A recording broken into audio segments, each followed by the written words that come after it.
Olá pessoal, tudo bem com vocês? Eu sou Carol Negrin, professora de Biologia aqui de Estratégia Vestibulares e eu estou aqui para a gente iniciar a nossa correção da prova de Biologia da UFPR 2021.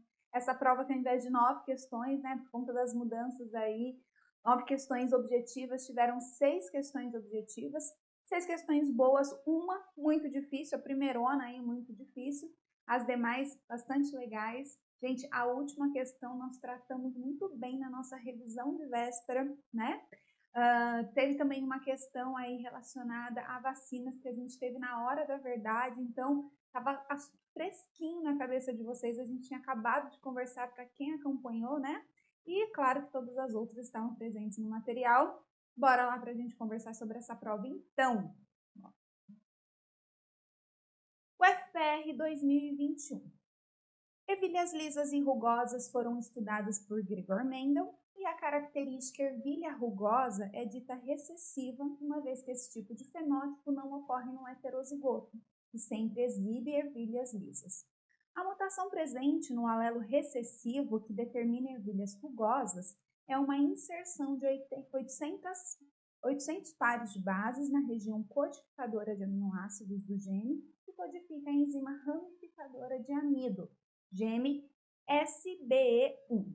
A inserção é transcrita juntamente com a região codificadora do gene e passa a fazer parte do RNA mensageiro. A respeito do assunto, considere as afirmativas. Então, a gente tem um texto base aí, uma questão aí envolvendo genética, envolvendo expressão gênica, atuação de enzimas, tá? Para a gente fazer a análise das afirmações. Número 1. A proteína traduzida a partir do alelo recessivo é uma enzima ramificadora de amido não funcional. Pessoal, essa afirmação está verdadeira, né? Então, a gente tem aí que o alelo recessivo, o que acontece na presença dele? Ocorre a inserção de 800 pares de bases na região codificadora de aminoácidos do gene que codifica a enzima ramificadora de amido, né? Se a gente tem essa inserção, a gente tem que vai acontecer o processo e a gente vai ter a formação de uma enzima não funcional. Então, a primeira afirmação, correta. Segunda, o alelo dominante é transcrito, enquanto no alelo recessivo a tradução está bloqueada. A gente não pode dizer que a tradução está bloqueada, pessoal. A gente tem essa informação aqui, ó. A inserção é transcrita juntamente com a região codificadora do gene e passa a fazer parte do RNA mensageiro. A gente tem um RNA mensageiro sendo produzido. Ele carrega uma mensagem, então, e a tradução ela vai acontecer. Entretanto, essa tradução vai gerar uma enzima aí que não é funcional, que não vai atuar aí como ramificadora do amido. E é por isso que a característica rugosa vai acabar acontecendo. Ok? Terceira, número 3 aqui. O fenótipo recessivo só pode se manifestar em homozigose, pois ao bloqueio da sua tradução pela presença do alelo dominante, mais uma vez a gente não pode dizer que houve bloqueio, né, da tradução do recessivo. Mas o que a gente sabe, pessoal? A gente sabe que vai haver a enzima funcional quando da presença do alelo dominante, mesmo que esse alelo dominante esteja presente somente em um, né, que é o caso do heterozigoto. O que a gente tem? Aí a gente vai ter a produção da enzima funcional por conta do alelo dominante e a produção da enzima não funcional pelo alelo recessivo.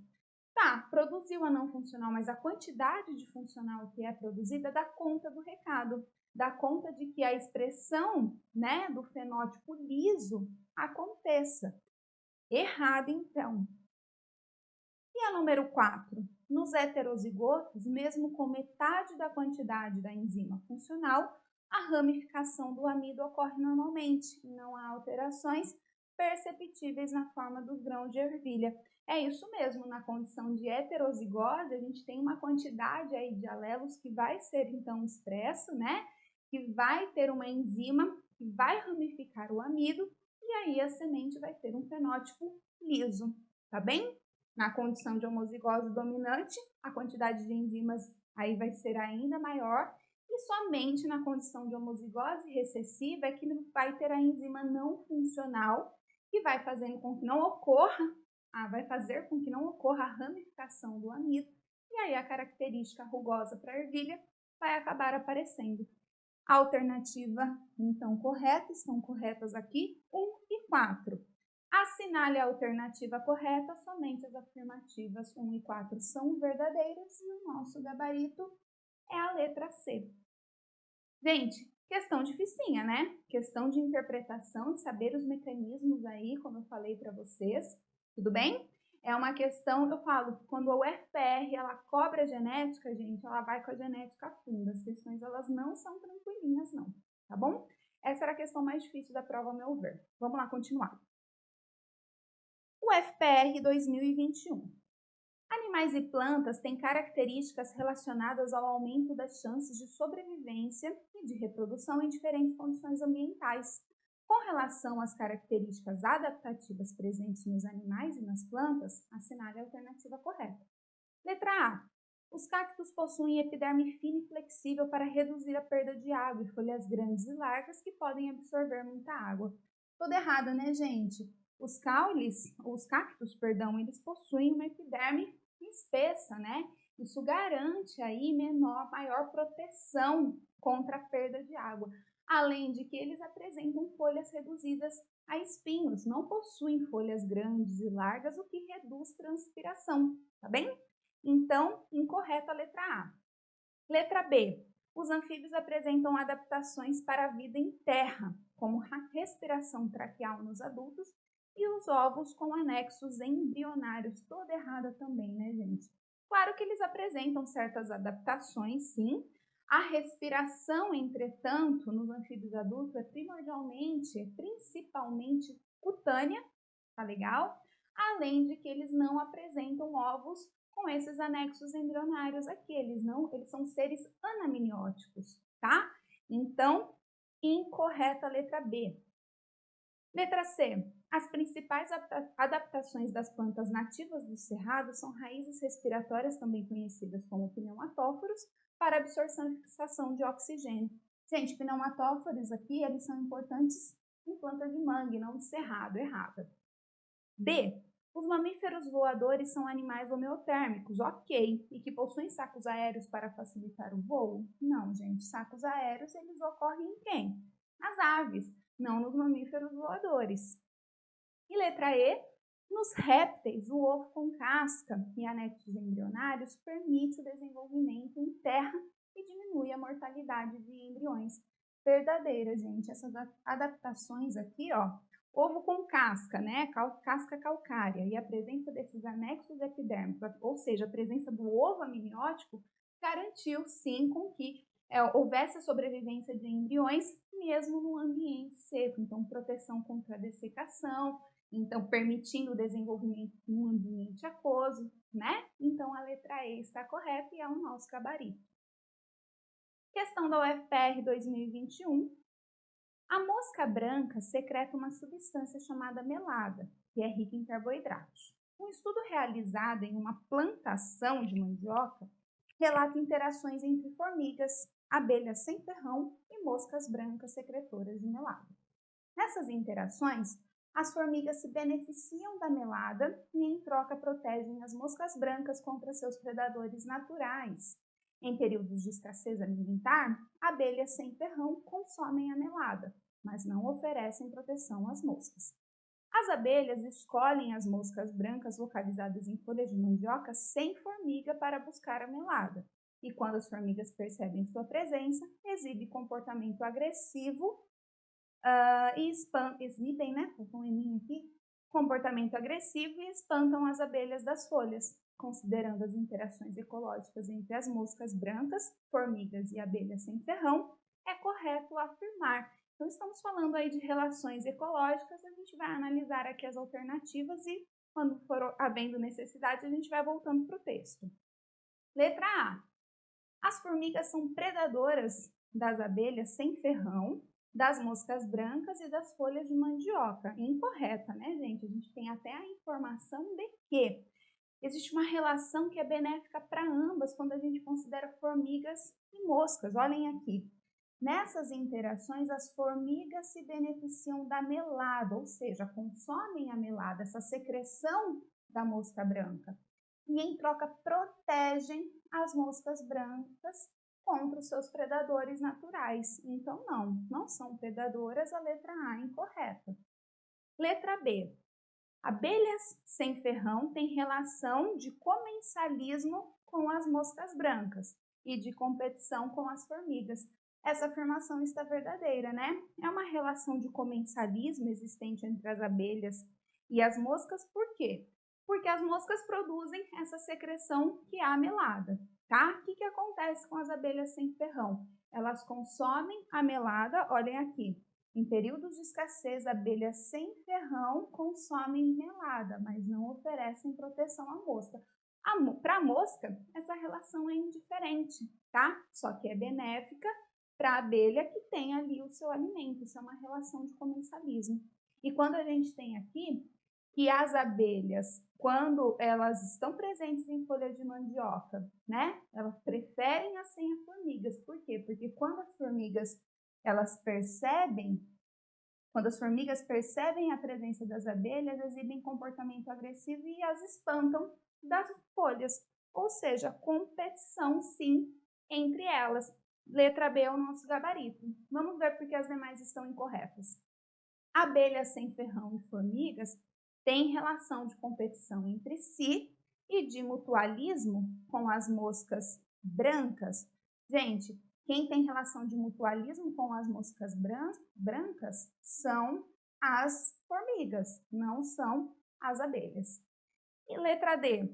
Abelhas sem ferrão e formigas são predadoras das moscas brancas e das folhas de mandioca? Não, incorreto, não são predadoras, né? E formigas têm relação de comensalismo com as moscas brancas? Não, é de mutualismo. E de predação com as abelhas sem ferrão? Então, a alternativa correta no nosso gabarito é a letra B.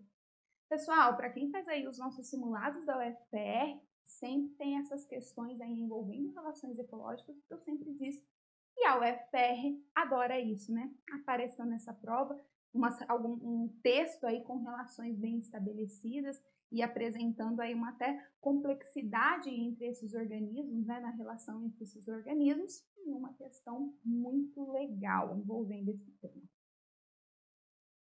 Questão da UFPR 2021. Sobre os ciclos biogeoquímicos que possibilitam a interação dos elementos com o meio ambiente e com os seres vivos, assinale a alternativa correta. Letra A. Raízes de leguminosas como feijão, soja e ervilha possuem a capacidade de associação com bactérias fixadoras de nitrogênio. Pessoal, corretíssima, né? Essas plantas são leguminosas. Essas plantas elas são importantes aí no processo de fixação do nitrogênio. Por quê? Porque nas suas raízes existem os nódulos onde estão associadas aí as bactérias fixadoras do nitrogênio, né? Do nitrogênio atmosférico. E isso é importante para a fertilização do solo, para que as plantas ali possam absorver compostos nitrogenados importantes, já que elas não conseguem absorver nitrogênio diretamente do ar. Então, corretíssima a letra A. Letra B. O aquecimento global é decorrente da redução da taxa de oxigênio na atmosfera e do aumento das emanações de dióxido de enxofre? Toda errada, né? Por quê, gente? Porque esse aquecimento global ele é resultante do aumento do efeito estufa. E esse aumento decorre aí do aumento da concentração de gases do efeito estufa, como o gás carbônico. Não tem relação aí com gás oxigênio, não. C. As cianobactérias são capazes de degradar matéria inorgânica e disponibilizar o fósforo para outros seres vivos? Gente, toda errada, né? Cianobactérias são bactérias fotossintetizantes, que realizam fotossíntese, utilizam compostos inorgânicos simples, luz solar para produzir suas moléculas orgânicas, ok? D. A principal forma de incorporar o nitrogênio atmosférico em moléculas orgânicas é por meio da absorção foliar durante a fotossíntese? Incorreto, as plantas não conseguem absorver o nitrogênio atmosférico. Ele precisa estar presente aí na forma de nitritos, principalmente nitratos, para que o nitrogênio possa ser absorvido e utilizado para quê? Para a produção de proteínas, ácidos nucleicos, né? E a prevenção das florestas contribui para a diminuição do efeito estufa, pois garante a captura do CO2 atmosférico por meio da respiração, não, né? Por meio da fotossíntese. Nosso gabarito, portanto, é a letra A. Questão da UFPR 2021. Existem atualmente pelo menos 8 tipos de vacinas sendo testadas contra o coronavírus, utilizando diferentes vírus ou partes virais. Considerando as características das vacinas que utilizam o próprio vírus atenuado ou inativado, assinale a alternativa correta. A. O vírus inativado, o componente da enzima, é um antígeno capaz de estimular o sistema imune a produzir anticorpos, porém sem causar a doença? Perfeito, verdadeiríssimo. Esse é o intuito da vacina, né, pessoal? Então, estimular, sensibilizar o sistema imune a produzir anticorpos contra os antígenos ao qual a gente entrou em contato, né? Então, esses vírus, essas partículas aí, esse vírus atenuado, ele tem ali os seus antígenos. A gente é sensibilizado com isso e nós produzimos anticorpos contra esses antígenos, porém sem termos a doença, já que o vírus está atenuado, ele não vai se replicar, não vai causar infecção, né? Letra B. Quando aplicado no corpo de um indivíduo, o vírus inativado é capaz de se replicar, porém de maneira lenta, sem causar maiores danos? Não, ele está inativado, ele não é capaz de se replicar, ele só é capaz de sensibilizar nosso sistema imune.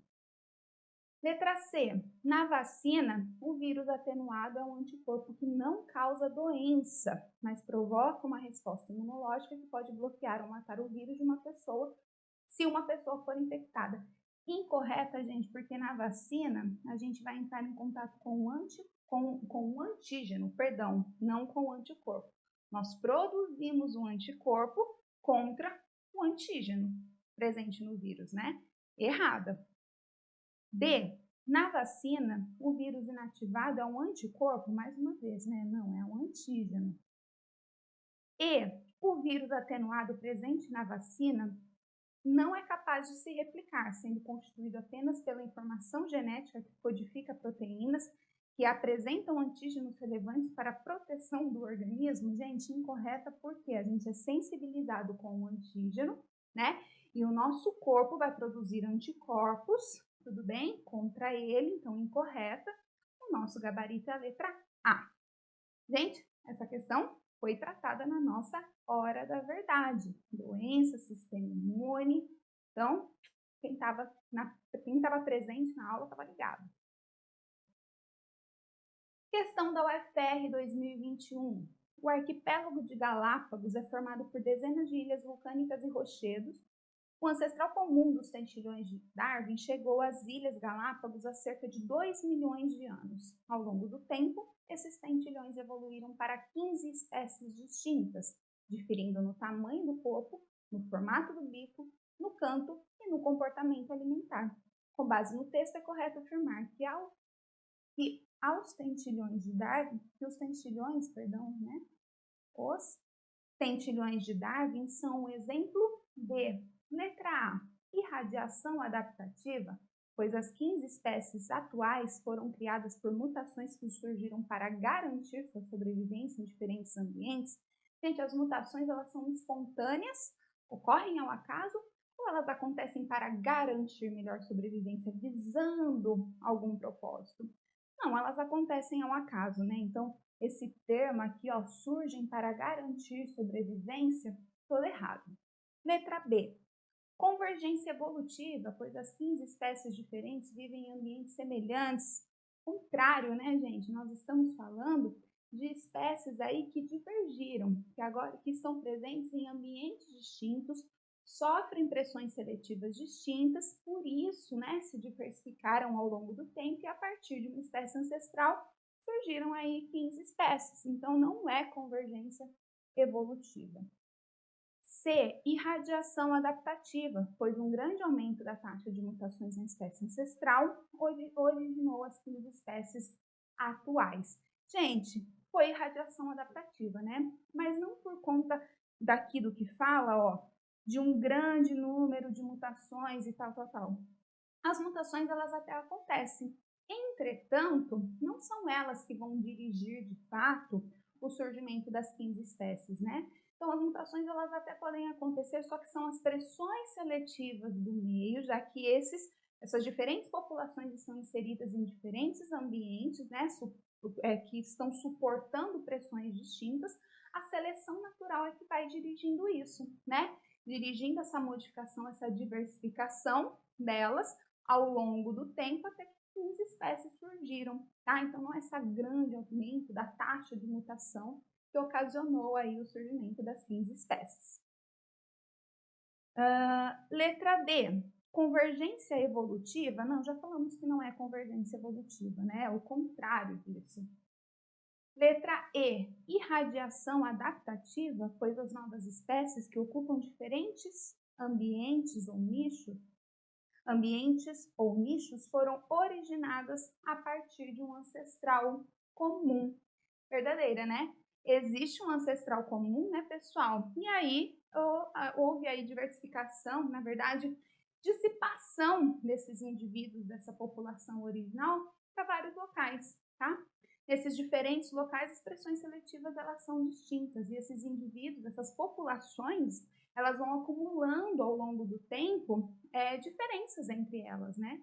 E é isso que vai permitindo o quê? Vai permitindo o processo que nós chamamos de divergência evolutiva, a partir da irradiação adaptativa. E aí temos o surgimento, então, de 15 espécies de tentilhões a partir de uma espécie ancestral. A alternativa E, portanto, está correta e é o nosso gabarito. Questão tratada, muito bem falada, na nossa revisão de véspera que aconteceu ontem, pessoal.